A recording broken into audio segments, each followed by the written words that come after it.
Good morning, everyone. Welcome to today's session. I'm excited to introduce you to the AVASH Learning Hub. Today, we'll be focusing on SSC GD English preparation. On this slide, you'll see the date, December 11th, 2025, and the title of our program. This is a brief overview of what we'll cover: key concepts, strategies, and tips to excel in the SSC GD English exam. Let's get started and make this a productive and engaging learning experience. All right, let's take a closer look at this slide. Here, we have a set of questions designed to test our vocabulary and understanding of key concepts. The first question asks us to identify the incorrectly spelled word. It's a good reminder to pay attention to spelling, especially in formal writing. The word calendar, which is listed as option 2, is actually misspelled. The correct spelling is calendar. Moving on, the second question focuses on understanding synonyms and antonyms. It asks about the most appropriate antonym of coherent in the sentence about a strategist's thoughts. The best choice here is incomprehensible, because if someone's thoughts are not coherent, they are difficult or impossible to understand. Finally, the third question discusses the idea of existential threats, specifically related to climate change and environmental degradation. The question asks us to find the antonym of the word demand in this context. The most fitting answer is disaster, as a disaster represents a catastrophic event, contrasting with a demand, which is a request or need. Overall, these questions emphasize the importance of vocabulary precision, comprehension, and understanding key environmental concepts, skills that are crucial as we explore broader themes in this presentation about learning and awareness. All right, let's take a closer look at slide 3. Here, we have a series of questions designed to test and reinforce our understanding of language nuances. First, there's a fill-in-the-blank question about a bird. Anil caught a glimpse of the rare bird before it flight into the dense forest. The options include got, had, took, and laid. The key here is to recognize which word best completes the sentence naturally, and that's got, because we say got flight to describe starting to fly. Next, we move to a synonym question. We're asked to find the most appropriate synonym for the word companion. The options are enemy, sister, mate, and neighbor. The most fitting choice here is mate, as it closely aligns with the idea of a close associate or partner. Finally, there's an idiom substitution question.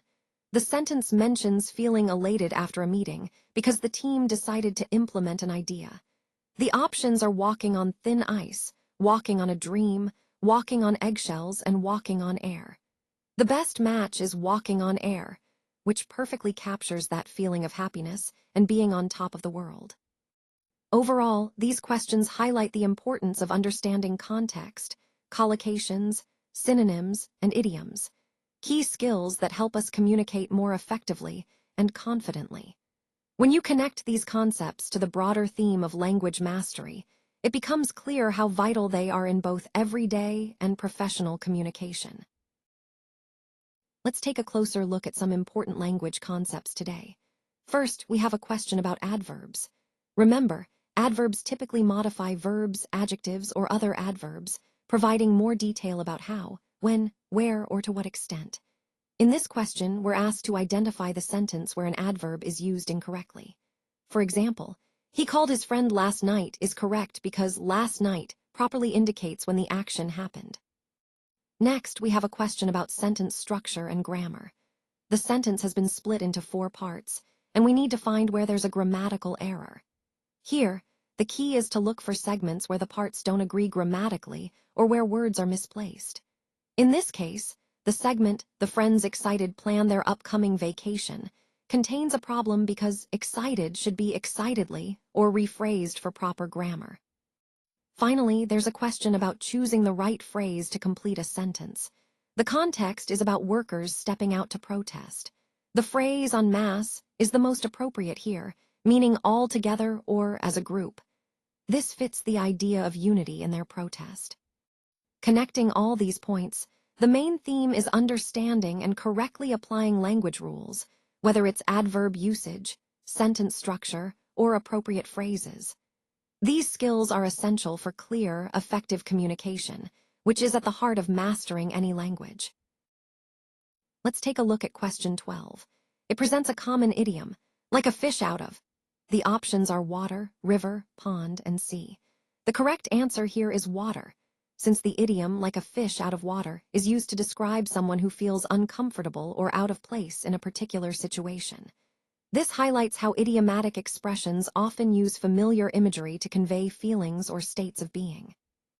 Moving on to question 11, we're asked to find the most appropriate synonym for the word in brackets, which is benevolence. The options are intention, liberty, kindness, and suspicion. The best fit here is kindness, because benevolence refers to a genuine desire to do good, showing kindness and goodwill toward others. Recognizing synonyms like this helps us expand our vocabulary and better understand nuanced meanings in context. Finally, let's consider question 10. It asks us to choose the most appropriate description for the detective's examination of a crime scene. The options are superficial, hasty, cursory, and thorough. The key word here is revealed, which suggests a detailed and careful process. The best choice is thorough, indicating that the detective's investigation was comprehensive and meticulous, leading to the discovery of crucial evidence that others might have overlooked. These questions emphasize the importance of understanding idioms, synonyms, and the nature of detailed analysis, concepts that are essential in developing strong language and reasoning skills. Recognizing these patterns enhances our overall communication and problem-solving abilities. Now, let's move on to question 15. It asks us to find the most appropriate synonym for the word fragile, which is given in Bengali as bhangut inus. The options are strong, delicate, heavy, and shiny. The correct answer here is delicate, because fragile refers to something that can easily break or be damaged. Recognizing synonyms helps us expand our vocabulary and understand words better in different contexts. Next, question 14 is about filling in the blank in a sentence. The sentence says, "He made the cake all by." The options are herself, myself, himself, and yourself. The key here is to choose the correct reflexive pronoun that matches the subject he. The right choice is himself, because he made the cake all by himself indicates that he did it alone, without help. Finally, question 13 asks us to rectify a sentence by selecting the correctly spelled word. The sentence is, "Despite his contributions to the Institute, he was given a niggardly raise in his salary." The options are different spellings of a word that means stingy or not generous. The correct spelling is niggardly, which is option 2. Correct spelling is crucial, especially in formal writing, to ensure clarity and professionalism. So, to sum up, understanding synonyms broadens our vocabulary. Choosing the right reflexive pronoun makes our sentences clear, and correct spelling maintains the credibility of our language. All of these points are important as they contribute to effective communication, which is the overall goal of our language learning journey. The fact that the wetter periods in North Africa have occurred roughly every 21,000 years or so is a significant clue about what drives these changes: variations in Earth's orbit. Due to gravitational influences from the Moon and other planets in our solar system, Earth's orbit around the Sun isn't fixed.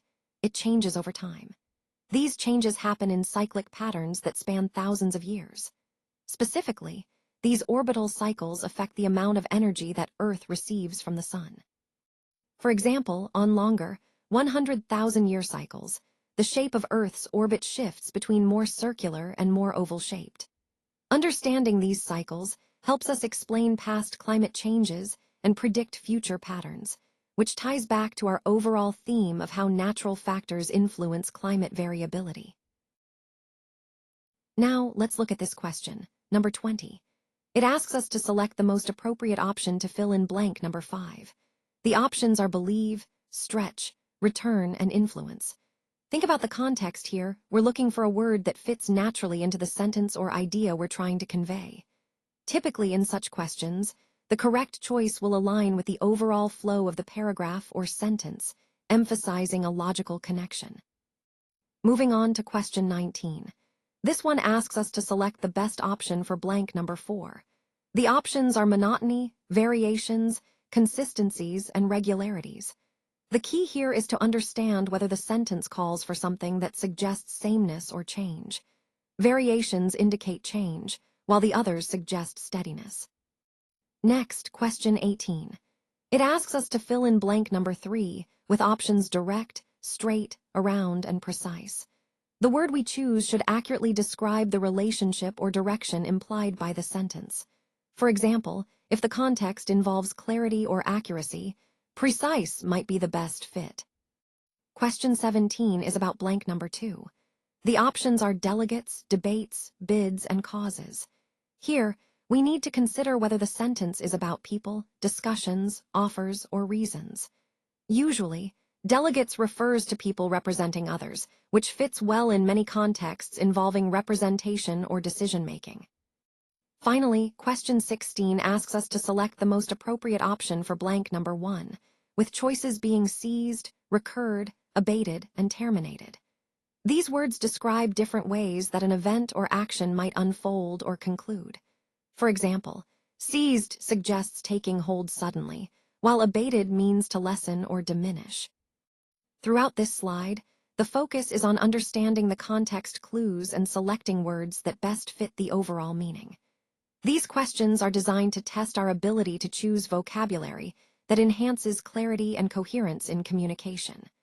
Remember, always think about the sentence as a whole and what the most logical, smooth-flowing word would be. Thank you so much for joining me today.